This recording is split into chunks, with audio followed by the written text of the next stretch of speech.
I've gotten $40 in cash once from going to Calabasas, honey. Yes. Hey, what's up, you guys? It's your girl Kalima, also known as Kalima Cam TV. I am an entertainment reporter. I work in entertainment in all different ways, and you can find me on YouTube, Instagram at Kalima Cam TV. I am here for Dylan because he wanted me to talk to you about my side hustle, which is Uber Eats driving.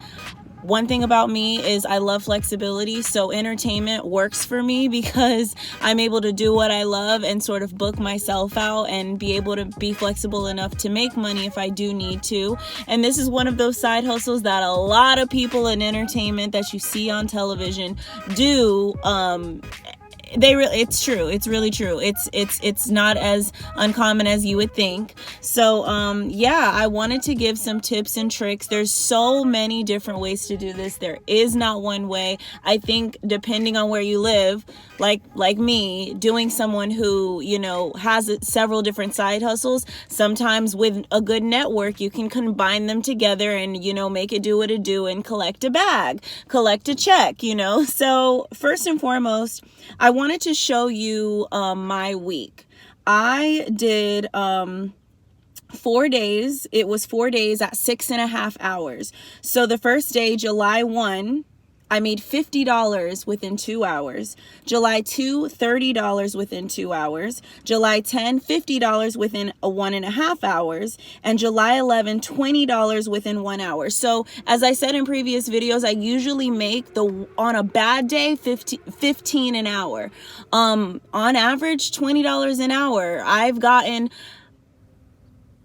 jobs, I've gotten days where I'm making about 25 to 30 an hour. It's the best thing ever, and it's totally worth taking an hour to 4 hours at tops out of your day and literally getting $200, sometimes $300. So it's so great. And that's of course with tips, but it's definitely, beneficial for someone like me.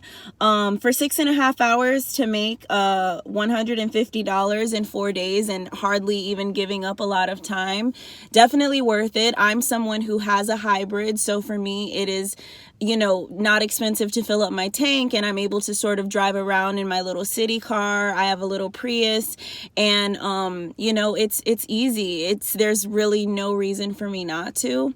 One thing I did want to mention, as you can see, this is July 1, July 2nd, July 10, and July 11. So I skipped days around. Obviously, I love that flexibility. So I did 1 and 2, and then the 10th and the 11th, you can see, obviously that wasn't a full week. You get paid by Uber within a week. Of course, you can get paid that same day with Uber. You can drop that cash right into your account up to 5 times in a day. So for me, I'm a little bit more flexible. I'll cash myself out at the end of the day, or I'll just wait until that comes in at the end of the week. But as you can see, just getting out of the house for an hour or two, 4 days a week, it's definitely beneficial.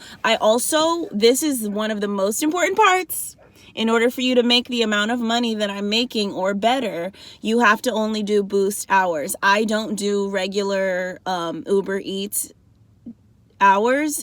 I only do the boost hours, which are breakfast, lunch, and dinner. They're usually about a 4-hour gap. It's a 4-hour time slot of a boosted rate, so that you are, working during high demand hours. And I would rather get paid with a boost than to work and drive for $4 a delivery. Not bad if you're deciding to do 6 and 8 hours in a car. I don't want to do that. So for me, I'd rather only drive during that time. And luckily, living in Los Angeles, there's always stuff going on.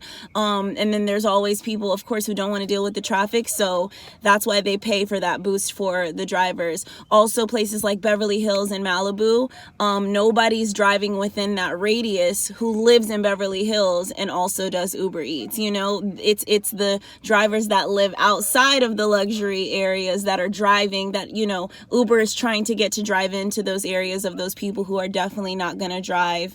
They would rather spend the $10 or the $6 in delivery fee to go and pick up or have their food picked up.